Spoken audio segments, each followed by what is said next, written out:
Kali ini aku dapat pertanyaan itu yang cukup bagus ya, di mana seperti ini pertanyaannya ya, di depan layar kalian.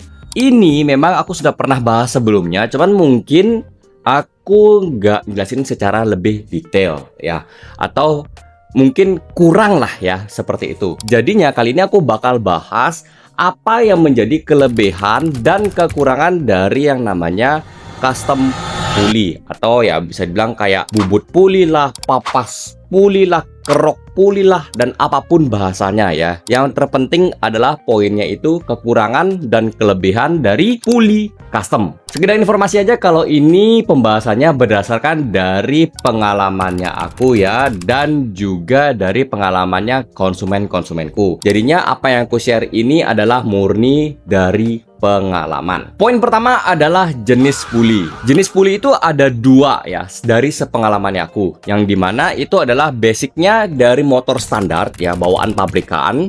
Yang kedua adalah dari aftermarket, atau yang bisa dibilang produksinya di luar dari pabrikan motor itu sendiri ya, atau bisa dibilang dengan gampangnya adalah puli variasi ya, kurang lebih seperti itu. Yang dimana kedua puli ini tuh bener-bener sangat berbeda dari segi karakteristik, dari segi bahannya. Tapi kalau masang ke motornya itu 100% plug and play sesuai dengan motornya. Misalkan yang aku pegang ini adalah dari Vario contohnya. Kalau kalian pasangin di Vario juga yang modelnya seperti ini ya, tinggal masang juga. Jadi memang sudah diproduksi sesuai dengan motornya masing-masing ya, antara yang standar maupun yang aftermarket. Jadi jangan sampai kebalik. Poin yang kedua adalah kelebihannya. Sudah pasti kalau kita ngomong soal kelebihan itu adalah mengubah karakter dari masing-masing puli ya, dimana kalau puli standar itu sudah punya karakternya tersendiri, puli yang aftermarket sudah punya karakternya tersendiri dengan produksi yang juga tersendiri ya. Termasuk yang aftermarket itu setiap merek punya kayak karakternya tersendiri, punya bahannya atau jenis bahannya juga tersendiri ya. Jadi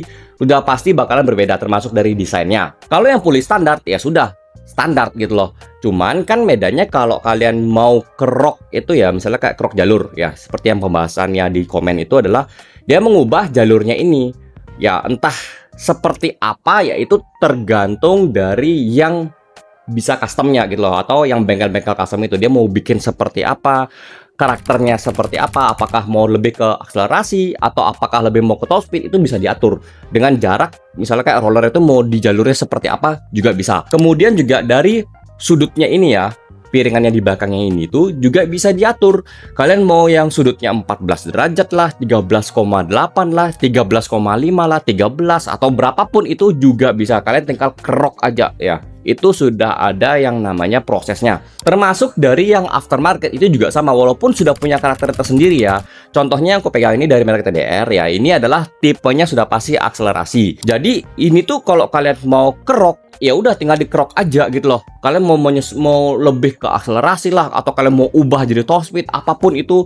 Kemudian sudutnya di sini kalian mau ubah jadi berapapun juga bisa. Kalau yang biasanya sudah biasa kerok-kerok seperti itu ya, dia mungkin lebih tahu lebih detailnya. Nah itu biasanya lebih enak untuk digunakan secara racing ya, atau kompetisi balapan, yaitu karena kebutuhannya setiap rute atau sirkuit itu bakalan berbeda-beda. Kalau kita ngomongnya soal keharian itu sebenarnya juga bisa dipakai, karena ya memang jasanya itu sekarang itu sudah kayak terbuka lebar gitu ya. Jadi kalau kalian yang mau masang ya, kalian mau kerok-kerok jalurnya seperti itu ya, kalian bisa request sesuai dengan apa yang kalian pengen ke tukang atau bengkel custom yang bisa kerok jalur seperti itu. Jadi kelebihannya sudah pasti kalian bisa memilih apapun karakternya, apapun sudut-sudutnya itu kalian bisa atur sedemikian rupa. Kalian tinggal diskusiin aja dengan bengkel yang bisa custom. Poin ketiga adalah kekurangannya, dimana ini tuh sebenarnya jarang banget dibahas oleh bengkel-bengkel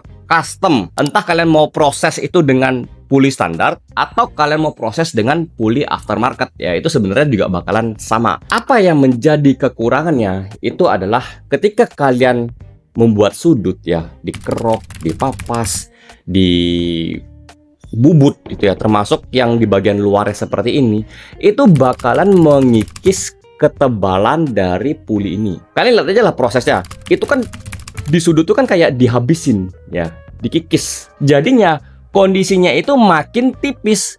Sedangkan kita pakai itu kan untuk durabilitas ya, atau durability atau ketahanan. Sekarang kalau ketebalannya itu dikurangin demi membuat sudut dan itu dipakai pemakaian harian, ya sudah pasti umur dari barangnya ini atau pulinya ini itu bakalan berkurang drastis. Kecuali kalau memang pemakaiannya untuk balapan kompetisi atau race competition, ya itu nggak ada masalah. Karena apa? Begitu kalian pakai puli custom sesuai dengan tracknya itu ya, atau jalur yang bakal dilalui, itu nggak ada masalah. Karena apa? Begitu selesai, kalau memang rusak dibuang, beres gitu loh. Kalau kalian menggunakannya untuk harian, ya apalagi yang pakai itu cuman bisa mangut-mangut doang atau terima jadi dan nggak ngerti konsekuensinya, itu bakalan ribet. Karena apa? Pastinya bakalan ngerusak bagian CVT kalian dan bahkan bisa merusak ya truk as kalian ya, karena ya itu sangat mengganggu. Di balik kelebihannya itu sudah pasti ada kekurangannya ya, itu sudah pasti. Dimana aku juga sudah pernah ngalamin ya di motor-motor konsumenku yang puli-puli custom itu hanya bertahan palingan bulanan. Syukur-syukur bisa tahan 1-2 tahun, tapi kebanyakan yang aku di tokoku ya itu nggak lebih dari setahun biasanya. Ya aku nggak tahu dia beli itu di mana dan prosesnya kayak gimana, tapi kebanyakan nggak lebih dari setahun, dan kemudian hasilnya itu adalah mencengangkan ya, dimana area CVT itu bener-bener yang